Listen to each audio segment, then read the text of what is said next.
All right, so we are recording. So I wrote down a few things that I thought would make a house a home. Um, and when I thought about this topic, I thought about it in the sense of actually building a home. I know when Kirk did his discussion, and y'all check out that one because that's amazing. He did floors, and he talked about the different floors and how each part, each component is necessary. I'm not gonna go into it because that's his gig, but I would advise y'all to go and check it out because it was off the chain. But in mine, the vision that God gave me about building the home was building it from start to finish. And I'm not going to go into each little detail, but I am going to go into some of the steps that you need to take to build a home. And even though I'm using the analogy of a physical home, I'm actually talking about relationships. And so the first thing that came to mind for me was identifying a place. When you get ready to build your home, you have to find the land, you have to find the place. But in this context, I'm talking about finding your person. Identify the person that you feel like you're at home with. It's where you feel like you're supposed to be, it's who you feel like you're supposed to be with. So it's locating, it's identifying, it is getting connected with. And so then after you have identified the place, then you start to break ground. You know, when you come to a place that hasn't been tilled and a foundation needs to be laid, you have to break that ground so that the foundation can go in deep. And you break that ground, you go deeper, you get to know each other, you expose things, and again, you make way for that solid foundation. If you just lay a foundation on top of the earth, any little storm can come and, just blow you away, just, mess you up. So it's important that you break that ground, that you talk about some dirty stuff. And I don't mean, talking dirty to them. I mean, like the stuff that you don't really want to talk about, the stuff that really determines whether we should even be together. What are our morals? What are our values? What do I believe? What do I feel? What is my experience? Things like that. That's when you're breaking that ground. And then you lay the foundation. You talk about what's most important to you, what's crucial for you in a relationship, because some things that I feel are necessary may not be necessary to you. And so we need to know what the person that we're dating or the person that we're talking to really believes in. And if you're already kind of in that marriage relationship, you need to know where your relationship is headed. What's the mission for your relationship? What's the vision for your relationship? I think of it a lot like an organization. Why are we together? Is this a purposeful union, or are we just having fun? And so you want to lay that foundation, and you want to think about what's going to make or break your life covenant. What are your deal breakers? What are the things that you would say, ain't no coming back from that, I'm sorry? And truth be told, you may have a deal breaker that later on down the line you find out is really not a deal breaker, but it may hurt you, but it may not cause the relationship to end. But you still need to know kind of, or have an idea of what it is you don't think you could handle or tolerate or forgive or accept, or whatever the case may be. That's all a part of laying the foundation. And then after you have laid the foundation, then you want to build it up. You want to build that house from the foundation all the way up. You're using all these strong materials. You don't use weak materials to build a strong structure. You use things of value, things of worth. We're not having fluffy conversations all the time. We're having conversations of substance. And then we're experiencing life together. Like there's nothing like being married to somebody that you don't know. Like, the kids grow up and they move out, and then you figure out that you didn't know that person after all these years. Like that's one of those things that can really break people. And a lot of times we see people get divorced later in life when it's just them, they have this empty nest, and now they don't even know this person. It's not just because they've grown apart, it's because they were never one to begin with. They never knew each other to begin with. They got married for one reason or another. Maybe, they got pregnant before marriage and they rushed into it, or maybe they thought they knew the person, but they really didn't. I mean, there's a lot that can happen in that. But when you have experiences together, experiences bring exposure. I get exposed to how you react when you're angry. I get exposed to how you react when you're sad. I get exposed to how you react when you're happy. I get exposed to those things through experiences with you. And a lot of people are against the online dating because they don't feel like you can have that experience. But in all honesty, experience is what you make it. You can go on a date with somebody and never ask questions. So it's not necessarily that we have to be in each other's face to have these experiences, although that is a good tool, because you can read body language, you can see how they interact with other people. That's all good too. But don't discount your conversations. Your conversations over the phone can also be an experience. And so you want to build that relationship by learning about each other through these experiences. You can, go on trips, you explore each other's hobbies. You might have two different hobbies, you might have the same hobby, but there might be different aspects about it that you want to learn about through each other. Worshiping together, that's one of those intimate things that people sometimes don't even think about. That's a way to get to know people. Studying together. Say you have a favorite book that you want to share with them, that you want to, converse with them about.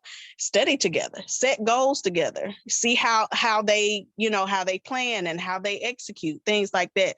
And I'll review these steps again for the ones that just joined. We are talking about making a house a home, and I was talking about how I relate making a house a home, the analogy of building a home from the ground up. So the first thing we talked about was identifying the place, which in essence is identifying who you're supposed to be with, and where you're supposed to be. And then you break ground, which is digging deeper and exposing the roots and talking about the difficult, hard, grainy, rocky substances and subjects. Then we talked about laying the foundation, finding out what's important to that person, and sharing what's important to you, what's crucial to you in a relationship, what's your make or break, what is the thing that is a deal breaker for you. And then I think you came in on the part where we were talking about building it up, building through experiences with each other, whether that's over the phone or whether that's an actual in vivo, face-to-face, one-on-one experience. And I want to add to that and say, see how they respond to other people as well. How do they respond to their family? How do they respond to your family? How do they respond to friends? How do they respond to coworkers? If they have children prior to you, how do they respond to their co-parent? How do they respond, to people driving on the road, and do they have anger issues? Like, see how they respond to certain things in certain situations. That's how you experience that person. And then you insure it. You know how you get insurance on your home? Once you have built that home, you want to secure some insurance on that home, because you want it to last. You want it to stand the test of time. And if anything was to happen, you want to be able to repair it, but you also want to leave a legacy. You want to pass it down to your children, what it's like to have a healthy marriage. So you want to make sure that you really solidify it and you model your relationship for your children. You got to show them how to build a stable home now that you have put your building blocks in place. Then you want to decorate, embellish. And when I say decorate and embellish, I mean you customize your home. What works in my home may not work in your home. The way my house runs, may not be traditional. It may be traditional. It doesn't matter. Whatever works for me and my husband, or me and my partner, me and my spouse, is what works for us. It doesn't have to look like what I grew up with. It doesn't have to look like my best friend. I'm not keeping up with the Joneses. None of that. I am customizing my relationship. I'm making my house my own. Like, for example, my husband, even though I can cook, he enjoys cooking. So guess who does most of the cooking? My husband. And no, we don't have that traditional setup, but it works for us. I'm happy. He's happy because he likes to do it. And so that, the traditional gender roles that have been assigned by society don't necessarily have to be what you do. But if you choose to do that, that's fine. Again, you customize your own home, make it your own. But then on top of that, you want to fill it with love. And that's where that embellishment comes from. You want to make it a place of peace. You want to make it a safe place. So when I walk in the door, I'm automatically engulfed in the ambiance of your house because you made it a place of peace. When I walk in your house, you about to have me the shadow here, girl. I'm sorry. I couldn't hold it no more. I'm sorry. look, do what you got to do. Look. Girl, you are preaching tonight, boy. Woo! Okay, I'm sorry. I just had to let that out. Look, do what you got to do. I told you, listen, we ain't gonna judge. We ain't judging at all. But yeah, make it your safe place. Make it to where when your spouse comes in the house, they're not confronted with the same problems they just left from when they walked up, in the door. Make sure that you're being a peacemaker. The Bible calls us to be peacemakers. And that means it's just like a homemaker. A homemaker goes around their house and they adjust whatever's out of place. They clean whatever is dirty. They, put stuff back in order where it's supposed to be organized. And you're supposed to do that same thing in your relationship. You have to tend to your relationship just like you tend to your house. And that goes on to the next point of maintaining it. Keep your house, your relationship, free of clutter, free of baggage, free of other people's mess. You have to set boundaries in your relationship in order to keep the two of you as one cohesive unit. Anytime you start consuming yourself with somebody's problems outside of your marriage, you open a door for that mess to rub off on you and to come in on you. And that doesn't mean not to help people. That just means to know your limits and to protect your house at all costs from that clutter, from that baggage, from other people's mess. You wouldn't let somebody come in your house with mud on their shoes and not tell them to wipe off their feet. It's the same way with your relationship. Don't let anybody just come in and muddy up your relationship. And don't let the mess pile up. Even if something gets a little messy, like for me, I have kids. Sometimes they tear the house up and it looks a hot mess, but eventually, we clean it up. Don't just let it fester. Don't just let it sit there. You cannot let the mess pile up. And then you want to fix what's broken. If your light bulb goes out, you fix it, you replace it, you put the new light bulb in. If your faucet breaks, you find a replacement faucet. You don't just go and sell the house. You don't get rid of the whole relationship because you have a minor issue. You have to figure out what needs your attention, immediately fix it, and then don't let it last so long that it becomes a leak that becomes worse. Then now you got mold and mildew because you never addressed that dishwasher leak. Yeah, you might not be able to see it, from up front or from standing upstairs, but then you go downstairs and now you got brown spots all in your ceiling from where you've allowed something to leak and you knew it was a problem. You just didn't want to address it, or you didn't think it was going to get that bad. It's the same way with your relationship. Don't let it just keep leaking without addressing the leak, because a leak only gets worse. If you don't address it, it doesn't fix itself. It doesn't get better. If you need to talk about something with your spouse, talk about with them before it becomes a full-on flood. Talk about it with them while it's still a leak. And then if you can't solve it in your own skills, you got to call in the professionals. My husband, I call him Superman because he can do just about anything as it relates to fixing things, but there are some things that he just cannot do because he doesn't have the knowledge, and he's not competent in that area, just like it's some things that I'm not competent in. In your relationship, there are areas where you may not be competent, or you may have some trauma that is keeping you from being able to fully address whatever it is that that you're struggling with in your relationship. And at that point, it's time to call the professionals. At that point, it's time to stop trying to be Mr. Fix-It, or, trying to say, well, I got this. I don't want everybody in my business, so on and so forth. It's time to squash all that, because again, if we let something just keep on going and it never gets fixed, it only gets worse. So if you're not able to fix it, don't wait 7 years. That's statistically how long most people in relationships take before they get counseling. They take 7 years to get counseling, thinking that they can handle it. Don't let 7 years go by knowing you're not qualified to do it.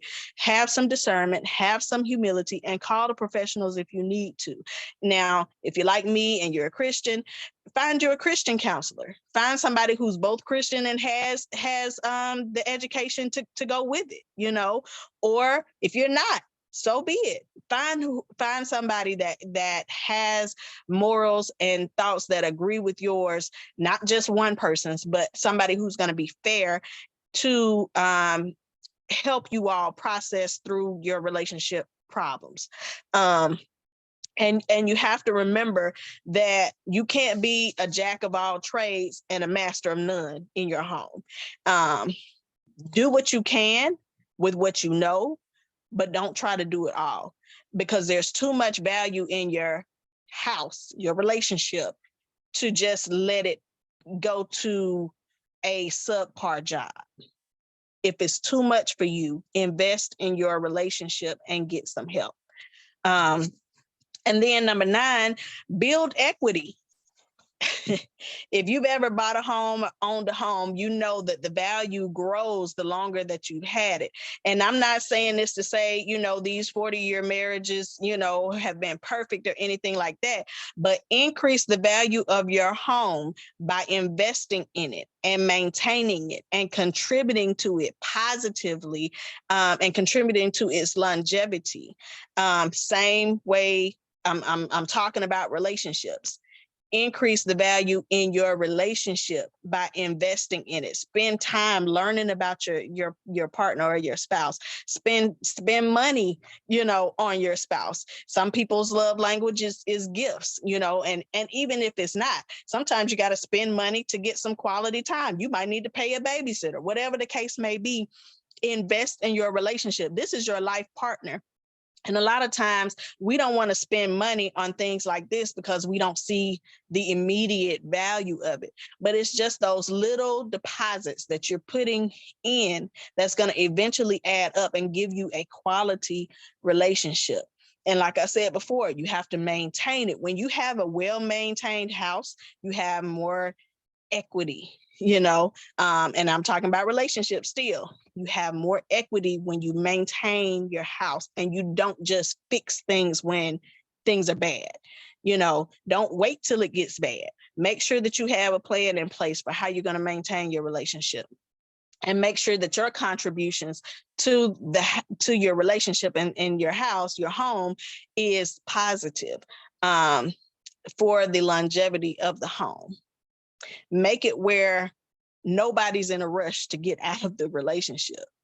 Nobody's like, I'm just here. I'm just existing. I don't want to get a divorce because I don't believe in divorce, or I don't want to get a divorce because we have kids. Like, that's not what it's about. Nobody gets married with the hope of getting divorced. Most people get married because they feel like this is a person they can spend the rest of their life with.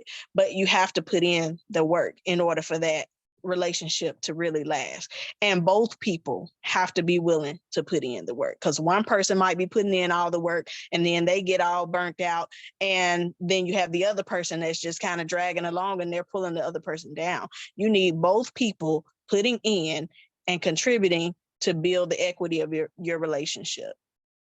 And then the last thing is having guests. Now, when I say having guests, I'm talking about mentorship. I'm talking about helping your friends or helping those who you see may be struggling or who are new in their relationship, or whatever the case may be.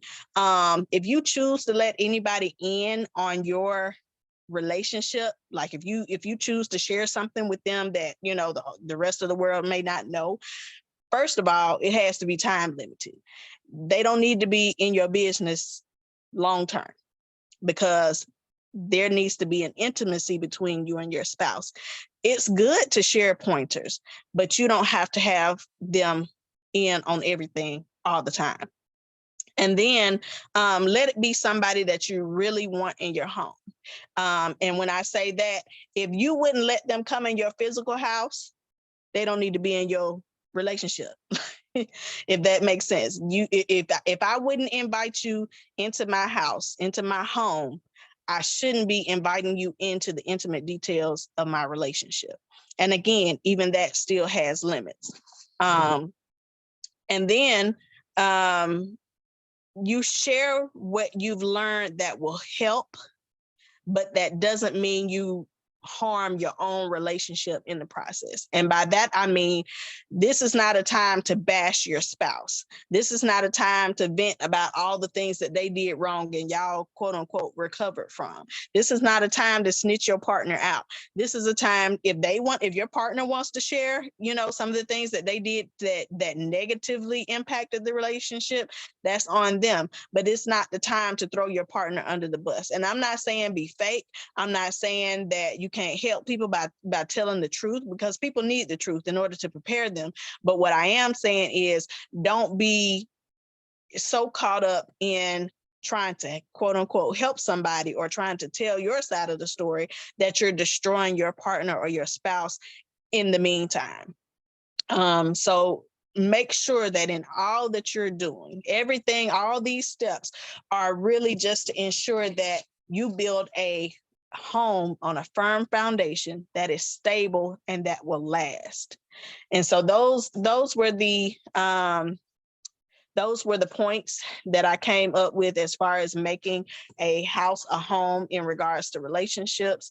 And again, I don't want to leave out the part where you make sure that your kids can see the type of relationship that you have, because not only do you want your relationship to last, you want to leave a legacy of lasting relationships that are happy, that are positive, that are good, that are healthy, not just stopping at your generation because you didn't share the secret, you didn't show love and affection in front of your kids, things like that. Kids need to see what a healthy relationship is, because social media and all these other things are showing them all this other crazy stuff that, really has no substance whatsoever. But you are the example for your kids. They're watching you each and every day. And even if y'all were to go your separate ways, you still ought to have enough respect for each other that your kids should never say, well, my mom hates my dad, or my dad hates my mom, or, they're always fighting.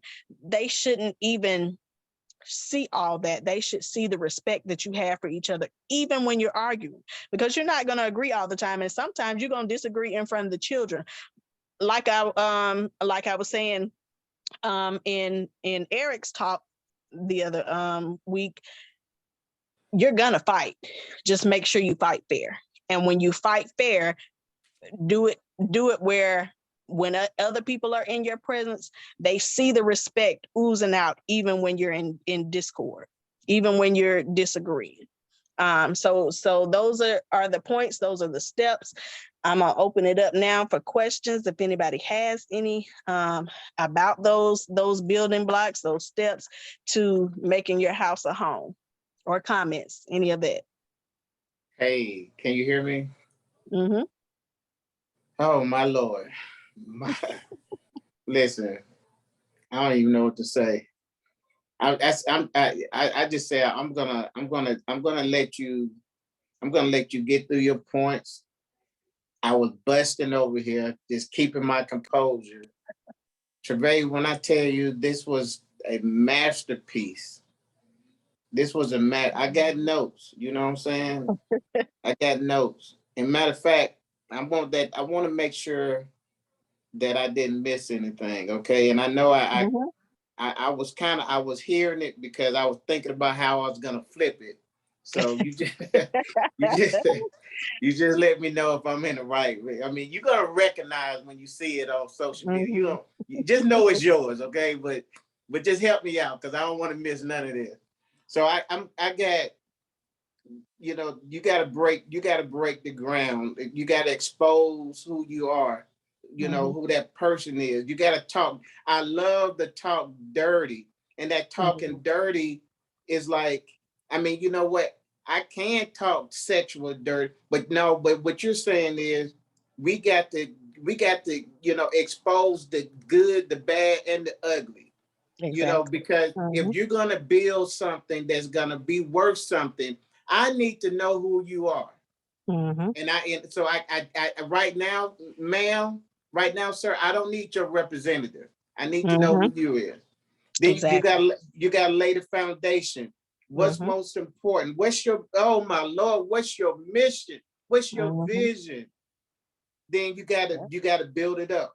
You gotta experience. I love this because I promise when you say you gotta experience life together, I said, man, as good as I thought I was in my 33-year marriage, I did not realize until it was over that we did not build a life together. Mhm. You see what I'm saying? I didn't realize that this has to be taught. Then you got to get insurance. You got to customize your home. You got to keep your house free of clutter. Have Mhm. boundaries. Man, do you know Mhm. how powerful that, man, free of clutter. Yes. Man, that was masterful. Then you got to fix what's broken.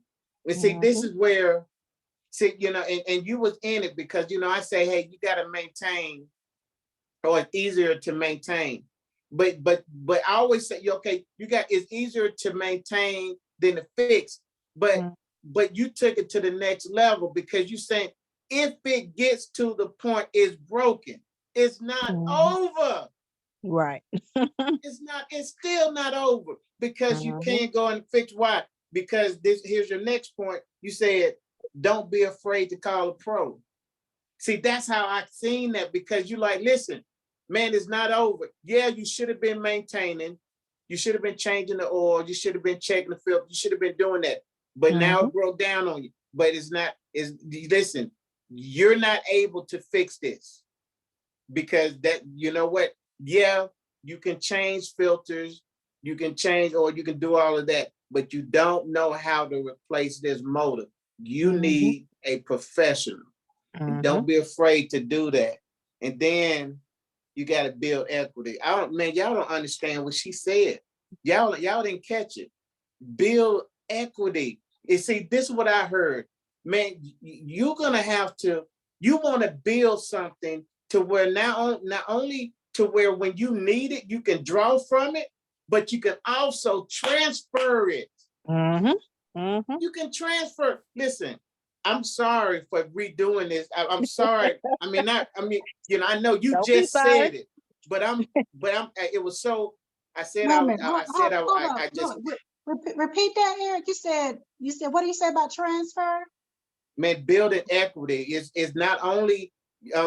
First I look at building equity as something that you can draw on and use for Mhm. yourself, but it's also that equity in that relationship you can transfer. That's when she Mhm. started talking about that legacy. Mhm. Exactly. Oh, making the That you if deposits. if right, Mhm. see, I mean, it's the same, with Patricia, the same I'm way about to that say you this showing up her lane right here, hey, real estate. hey, Tim, don't think I ain't figured out what Travaé did. She sat there and she listened to Patricia, she listened to me, and then she came and then and then look what she did. Child. Woo! Oh, she Hey, did that. next month I want to go last. All together, all flow together. Every Man, listen, man, I'm sorry, y'all, man, but man, this is just good. This is good. This is good. This is good. I, I appreciate it. I mean, this is life changing. it is. Mhm. I'm glad it blessed you. There was one step that I didn't hear you say. Well, actually two, but identifying the place was one of the first things that you should do. Meaning, identifying your person, where you putting your investment, where you who you with. Yeah, you know what I think I don't know. Oh yeah, I know what it is. It was the first one because I Mhm. on my poll my thing it did some fun. But yeah, finding the place, identifying the person. It's on Mhm. here. I knew it sounded familiar. And then I know I didn't get to Awesome. have guests, that Mhm. mentorship. Now what I do want you to do though, and I'm gonna turn it over. I got have guests. How did you and in my notes I say mentorship? Are you talking about being a mentor to somebody or allowing yourself to be mentored? I lost track.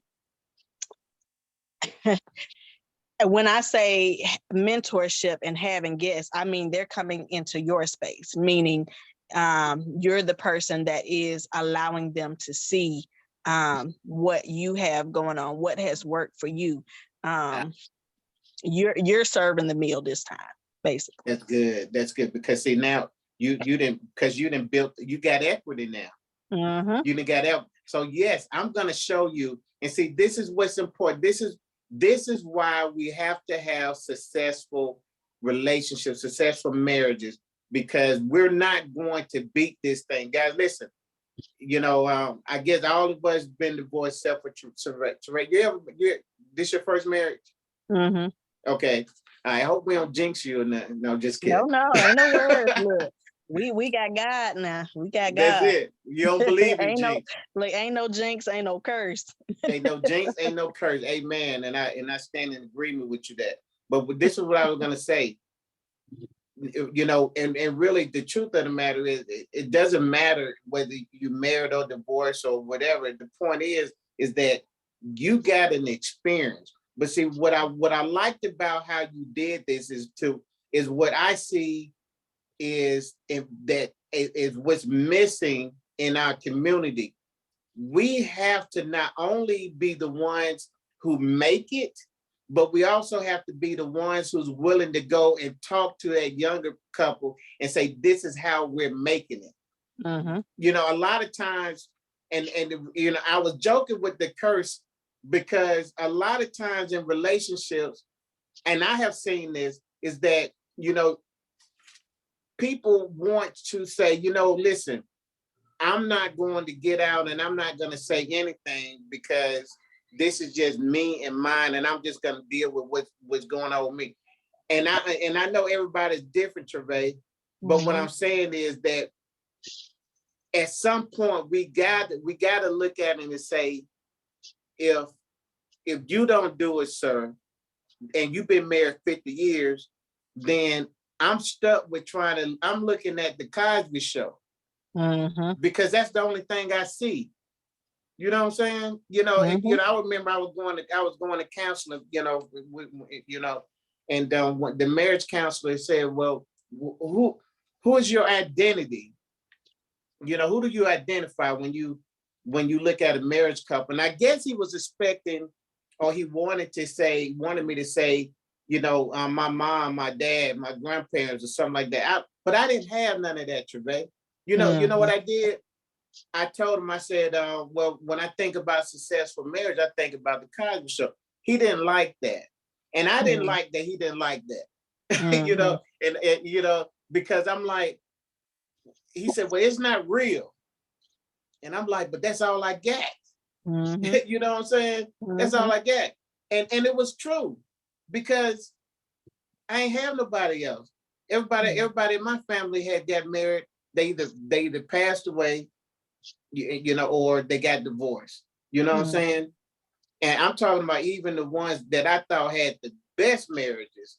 I'm like, Mm-hmm. man, you telling me you telling me they had problems all these years? Mm-hmm. And ironically, as because I'm really thinking about my aunt and my uncle, man, which I really thought they had the perfect marriage. As soon as Mm-hmm. my cousin graduated, man, they got divorced. Mm-hmm. That's just And what I I was am talking not about earlier. exaggerating. Mm-hmm. Isn't that something? I'm sorry, y'all go ahead, man. I'm full of. She got me high in the spirit over here, man. Good job, Trey. Yeah, great job. Thank you. Thank you. Brandy, if you want to say something, the floor is open. If you have a question, any of that. Yeah, Brandy dropped off. Okay. I have a question. Okay. Uh, I was thinking about the mentorship, and I know this is something that I struggled with in my younger years. Mm-hmm. I had mentors, but it wasn't to the point where they were open and honest enough Mm-hmm. to, when I went to them for advice or for guidance. Mm-hmm. So how can, you help those couples who to be mentors, to Mm-hmm. see the value and the importance of mentoring young marriages, especially when they're Christian, because I almost felt like I was out there by myself. Yeah. Yeah. Hey, A Travay, lot of times, go ahead. Go ahead, Eric. before you answer that, I want to add something to what she just said, Mm-hmm. because I remember when I was asking, the people the older couples, Mm-hmm. they always told me to just give it a 3 little, years. give it a year, give it 5 years, then give it 10 years, whatever. It was always, a number that, just don't, they never told me what to do. They just said it'd be fixed. You just got to give it time. Mm-hmm. I don't hate them, but I said that was a problem. And what Tiffany just said, I promise you, it's a real thing. And I want to share that with before you answer. Mm-hmm. Well, and the thing about giving it time, and I say this all the time as a counselor, therapist, coach, all of that. The thing about time is time doesn't heal anything. Um, Time just passes. What Yeah. you do with that time is what heals or what hurts. And so um, if y'all never got better, it's because there were things that were still missing. Because time passed regardless. It doesn't stop. So the passage of time is not what brings healing. Um, it's the actions during that time. It's the growth during that time. And yes, growth takes time, but time alone is not the healing factor. That's good. Um, and then as far as mentorship, I think you have to really be prayerful as a mentor and as a mentee, because you want God to lead you to the right people. Whether you're the mentor or the mentee, and this is even for professional counseling, you need God to lead you to the right people. The counselor needs to take the right people. And also you need God to guide your words. There are some things that need to be shared and need transparency and need you to be as blatantly honest as possible, but there are some things that need to be reserved and held. I'm sure you've heard of situations where it backfired when somebody was vulnerable. And then you have those who don't share enough and it's just not helpful. It's a waste of time, or they don't understand where you're coming from. And sometimes these people can come highly referred. They might have done extremely well with one couple and then not do as well with another couple. It just depends on what is being brought to the table. And again, nobody really knows what's being brought until you're there, except for God. And that's why you need his guidance as to, okay, I recognize that we need mentorship, or I recognize that we need counsel. Who would you have to counsel us, God? Show us the couple that you would have, and show them that they need to take us under their wing for a little while, just to keep us out of the rain, just long enough for us to get strong enough, to get out there on our own and try to work this thing out. Because to be honest, it's not about giving you advice. A counselor is not supposed to give you advice. A mentor is not supposed to give you advice in the form of, well, you should do this, this, this, and this. No, what they're supposed to do is help you to discover what you're supposed to do. They're supposed to help empower you to fix your own situation, or to recognize what's going on or what's wrong. That's the whole premise. I'm not responsible as a counselor. I'm not responsible for fixing your relationship. I'm responsible for guiding you into some of the things you need to consider so that you can work on fixing your relationship. Because at the end of the day, you're the person that has pledged your life here. You know, you're the one that's going to have to live with the decisions that you make within this relationship. I can give you homework, I can give you pointers, but what I'm not going to do is say you should divorce him and you should, I'm not going to advise in that way, one way or another. And so we have to be careful what we're looking for from these people. We have to make sure that these are God sent people. Like I said, if you're a believer, you're looking for people of like mind. And you're looking for people who are fair. I don't need a woman that's just going to side with me because I'm a woman. My husband don't need a man that's going to side with him just because he's a man. We need people that's going to give perspective, but also be fair. Like, man, that wasn't right how you said that. Check me. You know what I'm saying?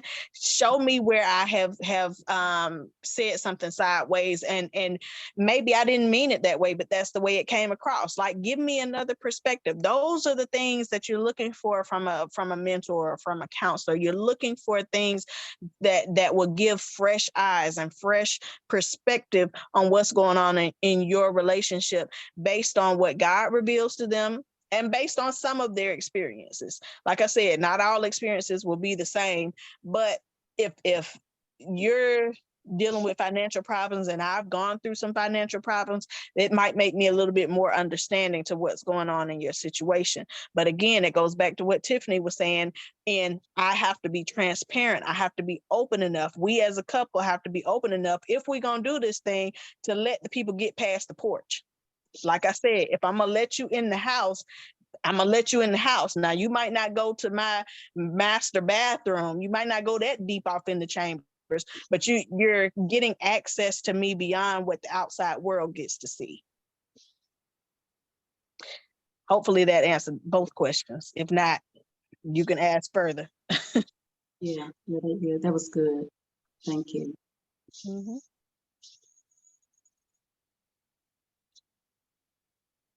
Eric, did it answer your question? Oh, definitely. I had to come off mute. Yeah, no, that was on point. And go ahead, Patricia. Oh, I'm sorry. I wasn't saying anything. I'm listening. Okay. Well, yeah, we I was just thinking, and I don't know, I may have said this before, I know if I hadn't said, I feel it. When I listen to like tonight, when I listen to Patricia, man, and I keep just thinking about just the wealth of knowledge, man, that we just really, really have to capitalize, because this right here is just second to none that I have been part of. And I'll be honest with you. We but I mean, time is gonna take care of that, you know what I'm saying? But I just I'm like this, man. We need to really be standing in agreement on some things, as a group here. We family, we try, we all of that. But when I'm telling you, I just, it's just something about this stuff, man. It's like, I know that people need to hear it. Patricia, what you did the other week, man, people need to hear that. You know what I'm saying? Ray, people need to hear that. Mm-hmm. And I mean, just no other way of me looking at it, because I'm just literally blown away. So. Yeah, that was one reason why I want to make sure that we get all of these sessions on the the Teach Me Tribe YouTube channel, and to direct people there. So, no matter when they come into the knowledge of the tribe, they will have that catalog of everything that's been done. And I know even since last week, the views for Patricia's have increased. So people are seeing it. So, but it's definitely going to get there. But at least we can provide that avenue for them to receive the knowledge. Yeah. Receive the information. The good thing about video is you can always go back, and like I said, I missed Patricia's and I actually still haven't watched it yet. So Kirk, you just telling me that it's confirmation what we talking about. But yeah, I fully intend to go back and listen to Patricia's because I know that she's a well house of knowledge as well. And, like you said, we're a tribe and we are learning from each other. That's what this group is all about. And so I'm looking forward to listening to Patricia's, especially now, with the revelation that God gave me about, making the house the home. Now I feel like it'll really resonate when I go back and listen to hers. It'll be confirmation. It'll be everything I need it to be, just like, for anybody who goes back and listens to the replay of, Eric and mine, and then, as well as Patricia. So I just, I appreciate Tiffany for bringing this all together. I appreciate her for being obedient, and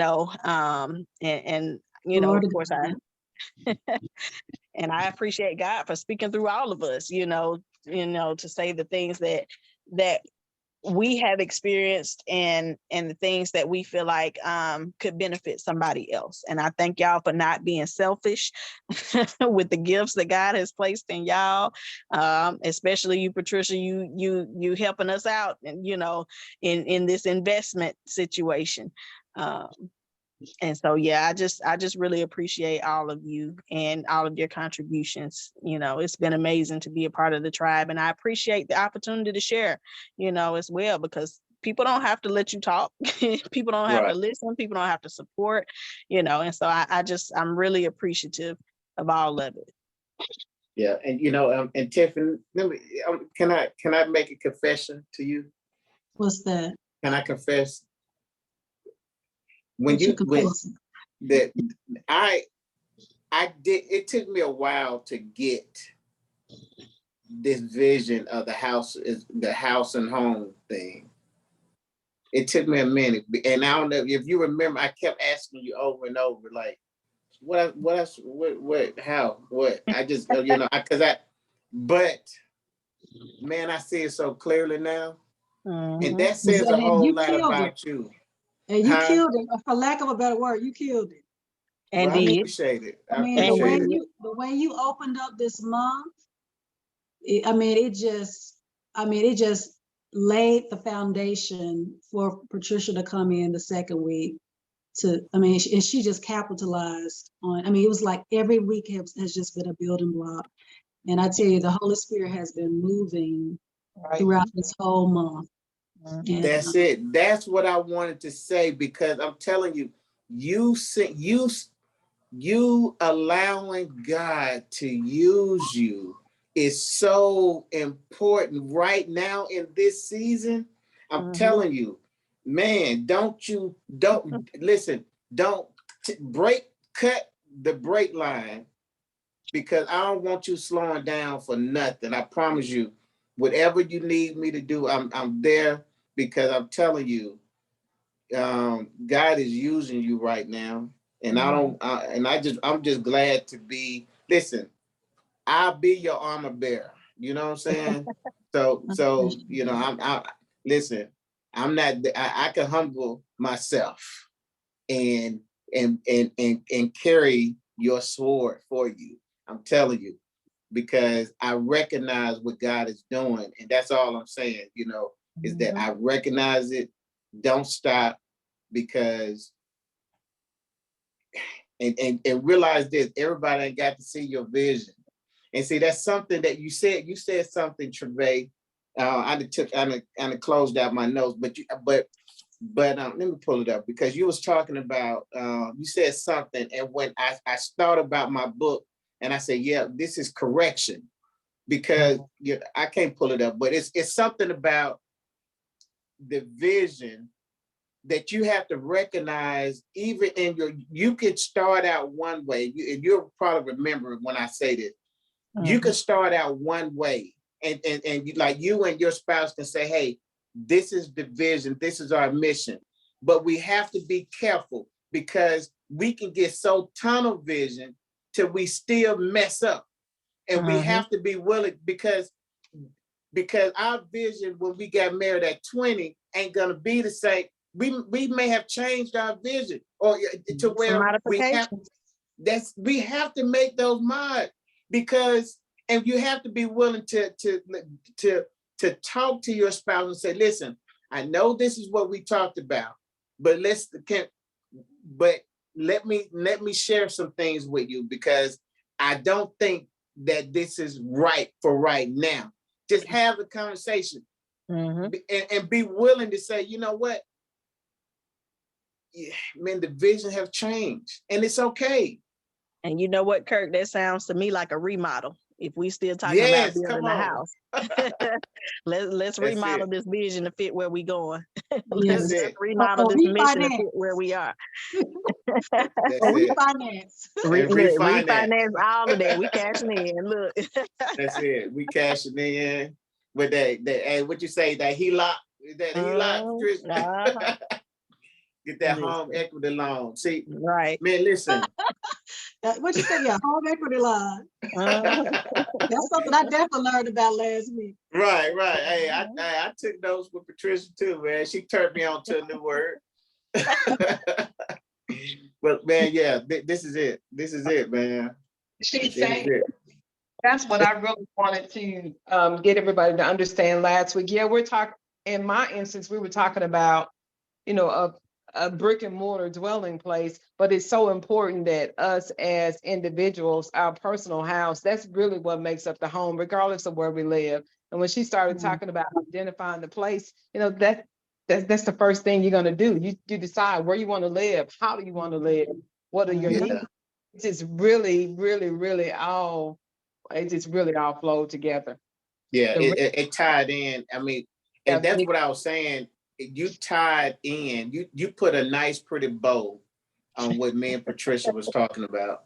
Yeah. Yeah, and I can't wait until next week with the mixer and how it's all going to come together.